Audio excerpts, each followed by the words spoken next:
ಯಾವ ಭಾರತವು ಯುದ್ಧದಲ್ಲಿ ಮೇಲ್ಗೈ ಸಾಧಿಸುವಂತಹ ಲಕ್ಷಣ ಕಾಣ್ತದೋ ಅವಾಗೆಲ್ಲ ಪಾಕಿಸ್ತಾನವು ಅಮೆರಿಕದ ಮೊರೆ ಹೋಗುತ್ತೆ.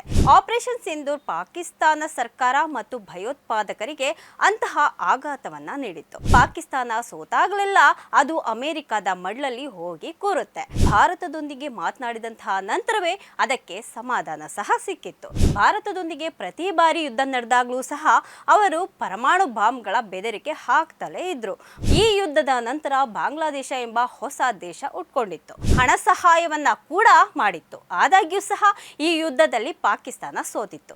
ಶರೀಫ್ ಅವರು ಪಾಕಿಸ್ತಾನ, ಚೀನಾ ಮತ್ತು ಟರ್ಕಿಯ ಸೈನ್ಯಕ್ಕೂ ಸಹ ಧನ್ಯವಾದಗಳನ್ನ ಅರ್ಪಿಸಿದ್ದಾರೆ. ನಮ್ಮ ದಾಳಿಯು ಶತ್ರುಗಳ ವಾಯುನೆಲೆಗಳು ಮತ್ತು ಮದ್ದು ಗುಂಡುಗಳನ್ನ ನಾಶಪಡಿಸಿದೆ. ಅವರ ರಫೇಲ್ ಅನ್ನ ನಾವು ಹೊಡೆದು ಉಳಿಸಿದ್ದೇವೆ, ನಾವು ಗೆದ್ದಿದ್ದೇವೆ ಮತ್ತು ಇದು ಪಾಕಿಸ್ತಾನಿಗಳ ಗೆಲುವು ಅಂತ ಹೇಳ್ಕೊಂಡಿದ್ದಾರೆ. ಭಾರತ ಮತ್ತು ಪಾಕಿಸ್ತಾನದ ನಡುವಿನ ಉದ್ವಿಗ್ನತೆ ತಾತ್ಕಾಲಿಕವಾಗಿ ಸ್ಥಗಿತವಾಗಿದೆ. ತಮ್ಮ ರಾಷ್ಟ್ರದ ಮೇಲೆ ದಾಳಿ ನಡೆಸಲು ನೆಪವಾಗಿ ಬಳಸ್ತಿದೆ ಅಂತ ಅವರು ಆರೋಪವನ್ನ ಸಹ ಮಾಡ್ತಿದ್ದಾರೆ. ಇದು ನಮ್ಮ ತತ್ವಗಳು ಮತ್ತೆ ಗೌರವದ ವಿಜಯ.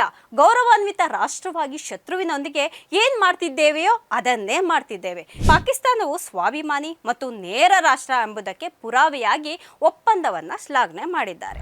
ಹಾಯ್ ಹಲೋ ನಮಸ್ಕಾರ, ಸ್ಪೀಡ್ ನ್ಯೂಸ್ ವಿಶೇಷ ಕಾರ್ಯಕ್ರಮಕ್ಕೆ ಸ್ವಾಗತ. ನಾನು ಸುನಂದ ಅನ್ಸೂಯ. ಪಹಲ್ಗಾಮ್ನಲ್ಲಿ ಉಗ್ರರು ನಡೆಸಿದಂತಹ ದಾಳಿಗೆ ಭಾರತವು ಪಾಕಿಸ್ತಾನದ ಮೇಲೆ ಪ್ರತೀಕಾರವನ್ನು ತೀರಿಸಿಕೊಂಡಿದೆ. ಪಾಕಿಸ್ತಾನಕ್ಕೆ ತೆರಳಿ ಉಗ್ರ ನೆಲೆಗಳನ್ನು ನಾಶಪಡಿಸಿದೆ. ಯಾವ ಭಾರತವು ಯುದ್ಧದಲ್ಲಿ ಮೇಲ್ಗೈ ಸಾಧಿಸುವಂತಹ ಲಕ್ಷಣ ಕಾಣ್ತದೋ ಅವಾಗೆಲ್ಲ ಪಾಕಿಸ್ತಾನವು ಅಮೆರಿಕದ ಮೊರೆ ಹೋಗುತ್ತೆ. ಇದು ಇಂದು ನಿನ್ನೆಯ ವಿಚಾರ ಅಲ್ಲ. ಆಪರೇಷನ್ ಸಿಂಧೂರ್ ಪಾಕಿಸ್ತಾನ ಸರ್ಕಾರ ಮತ್ತು ಭಯೋತ್ಪಾದಕರಿಗೆ ಅಂತಹ ಆಘಾತವನ್ನ ನೀಡಿತ್ತು. ಅದನ್ನ ಅವರು ಊಹೆ ಸಹ ಮಾಡಿರಲಿಲ್ಲ. ಅದರ ನಂತರ ಎರಡು ದೇಶಗಳ ನಡುವೆ ಮಿಲಿಟರಿ ಕಾರ್ಯಾಚರಣೆ ಪ್ರಾರಂಭ ಆಗಿತ್ತು. ಈ ಅವಧಿಯಲ್ಲಿ ಭಾರತದ ಆಕ್ರಮಣವು ಪಾಕಿಸ್ತಾನವನ್ನ ಮಂಡಿ ಊರುವಂತೆ ಮಾಡಿತ್ತು. ಆಗ ಪಾಕಿಸ್ತಾನ ಅಮೆರಿಕದ ಮೊರೆ ಹೋಗಿತ್ತು. ಆದಾಗ್ಯೂ ಇದು ಮೊದಲ ಬಾರಿಯೇನೂ ಅಲ್ಲ. ಪಾಕಿಸ್ತಾನ ಸೋತಾಗಲೆಲ್ಲ ಅದು ಅಮೆರಿಕದ ಮಡ್ಲಲ್ಲಿ ಹೋಗಿ ಕೂರುತ್ತೆ. ಈ ಬಾರಿಯೂ ಸಹ ಪಾಕಿಸ್ತಾನವು ಮಧ್ಯಸ್ಥಿಕೆಗಾಗಿ ಅಮೆರಿಕಾಗೆ ಮನವಿ ಮಾಡಿತ್ತು. ಆದರೆ ಭಾರತದೊಂದಿಗೆ ಮಾತನಾಡಿದಂತಹ ನಂತರವೇ ಅದಕ್ಕೆ ಸಮಾಧಾನ ಸಹ ಸಿಕ್ಕಿತ್ತು. ಮತ್ತೆ ಈ ವಿಷಯವು ಕದನ ವಿರಾಮಕ್ಕೆ ತಲುಪಿತ್ತು. ಆದರೆ ವಿಶ್ವಾಸಘಾತುಕ ಪಾಕಿಸ್ತಾನ ಸುಮಾರು 4 ಗಂಟೆಗಳಲ್ಲಿ ಕದನ ವಿರಾಮವನ್ನು ಉಲ್ಲಂಘಿಸಿತ್ತು. ಭಾರತದೊಂದಿಗೆ ಪ್ರತಿ ಬಾರಿ ಯುದ್ಧ ನಡೆದಾಗಲೂ ಸಹ ಅವರು ಪರಮಾಣು ಬಾಂಬ್ಗಳ ಬೆದರಿಕೆ ಹಾಕ್ತಲೇ ಇದ್ರು ಮತ್ತು ಈ ಬಾರಿಯೂ ಸಹ ಅದನ್ನೇ ಮಾಡಿದ್ರು. ಆದ್ರೆ ಬಹುಶಃ ಅವರು 1999ರ ಕಾರ್ಗಿಲ್ ಯುದ್ಧವನ್ನ ಮರ್ತಿರಬಹುದು. ಆಗ ಭಾರತ ಪಾಕ್ ಒಳನುಸುಳುವಿಕೆಗೆ ಸೂಕ್ತವಾದಂತಹ ಉತ್ತರವನ್ನ ನೀಡಿತ್ತು.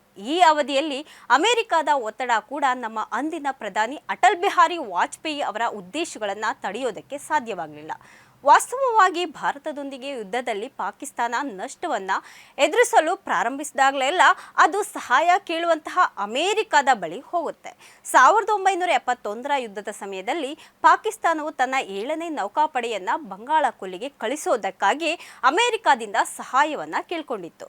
ಭಾರತದ ದಾಳಿಯ ಕೆಲವು ದಿನಗಳ ನಂತರ ಪಾಕಿಸ್ತಾನದ ಆಗಿನ ಅಧ್ಯಕ್ಷರಾದಂತಹ ಯಾಹ್ಯಾ ಖಾನ್ ಅವರು ಅಮೆರಿಕ ಅಧ್ಯಕ್ಷರಿಗೆ ಸಂದೇಶವನ್ನ ಕಳಿಸಿದ್ರು. ಅದರ ನಂತರ ಅಮೆರಿಕ ತನ್ನ 7ನೇ ನೌಕಾಪಡೆಯನ್ನ ಬಂಗಾಳ ಕೊಲ್ಲಿಗೆ ಕಳಿಸೋದಕ್ಕೆ ನಿರ್ಧಾರ ಮಾಡಿದ್ರು. ಇದರ ಹೊರತಾಗಿಯೂ ಸಹ ಅಮೆರಿಕ ಯುದ್ಧದ ಮೇಲೆ ಪ್ರಭಾವ ಬೀರೋದಕ್ಕೆ ಸಾಧ್ಯ ಆಗಲೇ ಇಲ್ಲ. ಈ ಯುದ್ಧದ ನಂತರ ಬಾಂಗ್ಲಾದೇಶ ಎಂಬ ಹೊಸ ದೇಶ ಉಟ್ಕೊಂಡಿತ್ತು. 1975ರ ಯುದ್ಧದಲ್ಲಿ ಪಾಕಿಸ್ತಾನ ಕಾಶ್ಮೀರವನ್ನ ವಶಪಡಿಸಿಕೊಳ್ಳುವುದಕ್ಕಾಗಿ ಪ್ರಯತ್ನವನ್ನ ಮಾಡಿತ್ತು. ಈ ಅವಧಿಯಲ್ಲಿ ಅಮೆರಿಕ ಪಾಕಿಸ್ತಾನಕ್ಕಾಗಿ ಶಸ್ತ್ರಾಸ್ತ್ರಗಳನ್ನ ನೀಡಿತ್ತು ಮತ್ತೆ ಹಣ ಸಹಾಯವನ್ನ ಕೂಡ ಮಾಡಿತ್ತು. ಆದಾಗ್ಯೂ ಸಹ ಈ ಯುದ್ಧದಲ್ಲಿ ಪಾಕಿಸ್ತಾನ ಸೋತಿತ್ತು ಮತ್ತೆ ತನ್ನ ಕೆಲವು ಭೂ ಪ್ರದೇಶವನ್ನ ಭಾರತಕ್ಕೆ ನೀಡಬೇಕಾಗಿತ್ತು. ಪಾಕಿಸ್ತಾನ ಕದನ ವಿರಾಮ ಉಲ್ಲಂಘಿಸಿದ ಗಂಟೆಗಳ ನಂತರ ಪಾಕಿಸ್ತಾನ ಪ್ರಧಾನಿ ಶಹಬಾಜ್ ಶರೀಫ್ ರವರು ಶನಿವಾರ ರಾಷ್ಟ್ರವನ್ನ ಉದ್ದೇಶಿಸಿ ಮಾತನಾಡಿದ್ರು. ಅವರು ಪಾಕಿಸ್ತಾನ ಸೇನೆ, ಚೀನಾ, ಟರ್ಕಿ ಮತ್ತು ಮುಸ್ಲಿಂ ಸಹೋದರತ್ವಕ್ಕೆ ಧನ್ಯವಾದಗಳನ್ನು ಅರ್ಪಿಸಿದ್ದಾರೆ. ಶರೀಫ್ ಅವರು ಪಾಕಿಸ್ತಾನ, ಚೀನಾ ಮತ್ತು ಟರ್ಕಿಯ ಸೈನ್ಯಕ್ಕೂ ಸಹ ಧನ್ಯವಾದಗಳನ್ನು ಅರ್ಪಿಸಿದ್ದಾರೆ. ಭಾರತ ಮತ್ತು ಪಾಕಿಸ್ತಾನ ನಡುವಿನ ಕದನ ವಿರಾಮಕ್ಕೆ ಮಧ್ಯಸ್ಥಿಕೆಯನ್ನು ವಹಿಸಿರೋದಾಗಿ ಹಿಂದಿನ ದಿನ ಹೇಳ್ಕೊಂಡಿದ್ದಂತಹ ಸೇನಾ ಮುಖ್ಯಸ್ಥರಾದಂತಹ ಹಸೀಮ್ ಮುನೀರ್ ಮತ್ತು ಅಮೆರಿಕ ಅಧ್ಯಕ್ಷ ಡೊನಾಲ್ಡ್ ಟ್ರಂಪ್ ಅವರನ್ನ ಶರೀಫ್ ಅವರು ಶ್ಲಾಘಿಸಿದ್ದಾರೆ. ಭಾರತದೊಂದಿಗೆ ನಡೆಯುತ್ತಿರುವಂತಹ ಉದ್ವಿಗ್ನತೆಯ ಬಗ್ಗೆ ಮಾತನಾಡಿದಂತಹ ಶರೀಫ್ ಅವರು ನಮ್ಮ ದಾಳಿಯು ಶತ್ರುಗಳ ವಾಯುನೆಲೆಗಳು ಮತ್ತು ಮದ್ದು ಗುಂಡುಗಳನ್ನು ನಾಶಪಡಿಸಿದೆ.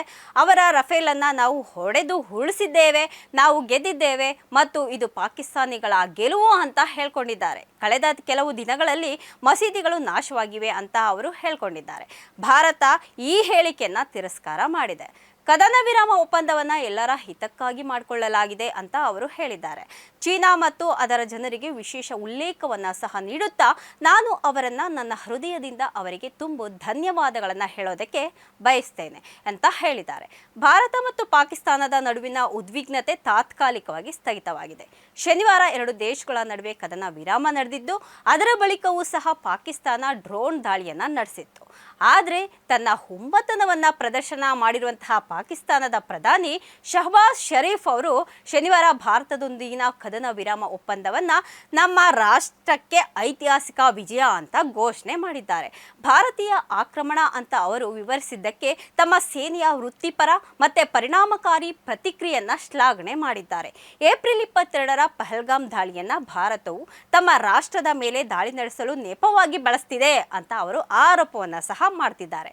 ಗಡಿಯಲ್ಲಿ ಹಲವು ದಿನಗಳ ಕಾಲ ಉಂಟಾದಂತಹ ತೀವ್ರ ಉದ್ವಿಗ್ನತೆಯ ನಂತರ ಭಾರತ ಮತ್ತು ಪಾಕಿಸ್ತಾನಗಳು ಭೂಮಿ, ವಾಯು ಮತ್ತು ಸಮುದ್ರದಾದ್ಯಂತದ ಎಲ್ಲ ಮಿಲಿಟರಿ ಕಾರ್ಯಾಚರಣೆಯನ್ನು ನಿಲ್ಲಿಸೋದಕ್ಕೆ ಒಪ್ಪಿಕೊಂಡಂತಹ ಕೆಲವೇ ಗಂಟೆಗಳ ನಂತರ ಪ್ರಧಾನಿ ಶರೀಫ್ ಸಾಂಕೇತಿಕತೆ ಮತ್ತು ರಾಷ್ಟ್ರೀಯ ಹೆಮ್ಮೆಯ ಬಗ್ಗೆ ಭಾರಿ ಭಾಷಣ ಮಾಡಿದ್ದಾರೆ.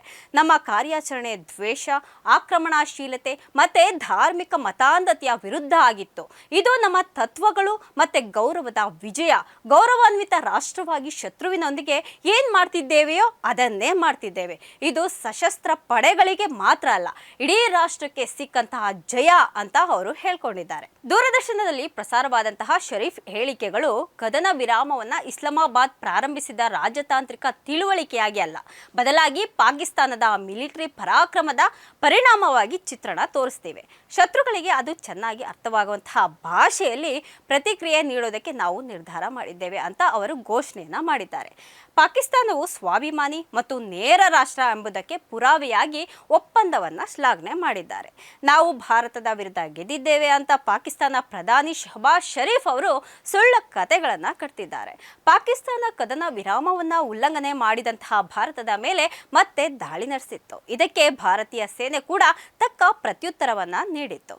ಈ ನಡುವೆ ಸುದ್ದಿಗೋಷ್ಠಿ ನಡೆಸಿ ಮಾತನಾಡಿದಂತಹ ಪಾಕಿಸ್ತಾನದ ಪ್ರಧಾನಿಯವರು ನಮ್ಮ ದಾಳಿಯು ಶತ್ರುಗಳ ವಾಯುನೆಲೆ ಮತ್ತು ಮದ್ದು ಗುಂಡುಗಳನ್ನು ನಾಶಪಡಿಸಿದೆ, ಅವರ ರಫೇಲ್ ಅನ್ನು ಸಹ ನಾವು ಹೊಡೆದು ಉರುಳಿಸಿದ್ದೇವೆ ಅಂತ ಸುಳ್ಳು ಹೇಳಿಕೆಗಳನ್ನು ನೀಡಿದ್ದಾರೆ. ಇದಕ್ಕೂ ಮುನ್ನ ತನ್ನ ಎಕ್ಸ್ ಖಾತೆಯಲ್ಲಿ ಟ್ವೀಟ್ ಮಾಡಿದಂತಹ ಶಹಬಾಜ್ ಶರೀಫ್ ಅವರು ಕದನ ವಿರಾಮದಲ್ಲಿ ಪ್ರಮುಖ ಪಾತ್ರ ವಹಿಸಿದಂತಹ ಅಮೆರಿಕದ ಅಧ್ಯಕ್ಷರಾದಂತಹ ಡೊನಾಲ್ಡ್ ಟ್ರಂಪ್ ಅವರಿಗೆ ಧನ್ಯವಾದ ಅಂತ ಹೇಳಿದ್ದಾರೆ. ಜೊತೆಗೆ ನಾನು ಚೀನಾ ಅಧ್ಯಕ್ಷ, ಚೀನಾದ ಜನರಿಗೆ ಸಹ ಧನ್ಯವಾದಗಳನ್ನು ಹೇಳ್ತಿದ್ದೇನೆ. Saudi Arabia, UAE, Turkey, Qatar ಮತ್ತು ಬ್ರಿಟನ್ ನಾಯಕರಿಗೆ ಧನ್ಯವಾದಗಳನ್ನು ಹೇಳೋದಕ್ಕೆ ಬಯಸ್ತಿದ್ದೇನೆ ಅಂತ ಸಹ ಹೇಳ್ತಿದ್ದಾರೆ. ನನ್ನ ಪ್ರೀತಿಯ ಸಹೋದರ ರಾಜ್ಕುಮಾರ ಮೊಹಮ್ಮದ್ ಬಿನ್ ಜಾಯೆದ್ ಮತ್ತು ಕತಾರ್ನ ನನ್ನ ಅತ್ಯಂತ ಆಪ್ತ ಸಹೋದರ ಅಮೀರ್ ಶೇಖ್ ತಮೀಮ್ ಮತ್ತು ಟರ್ಕಿಯ ಅಧ್ಯಕ್ಷರಾದಂತಹ ತೈಬ್ ಎರ್ಡೋಗನ್ ಅವರು ಪಾಕಿಸ್ತಾನವನ್ನು ಸಹೋದರರಂತೆ ಬೆಂಬಲ ಮಾಡಿದ್ದಕ್ಕಾಗಿ ಧನ್ಯವಾದ ಅಂತ ತಿಳಿಸಿದ್ದಾರೆ. ಇದಾಗಿತ್ತು ಇವತ್ತಿನ ವಿಶೇಷ. ನಿರಂತರ ಸುದ್ದಿಗಾಗಿ ನೋಡ್ತಾ ಇರಿ ಸ್ಪೀಡ್ ನ್ಯೂಸ್ ಕನ್ನಡ. ಸುದ್ದಿ ನಿಮ್ಮದು, ವೇಗ ನಮ್ಮದು. ಹೆಚ್ಚಿನ ಸುದ್ದಿಗಳಿಗಾಗಿ ನಮ್ಮ ಚಾನೆಲ್ನ ಸಬ್ಸ್ಕ್ರೈಬ್ ಮಾಡಿ.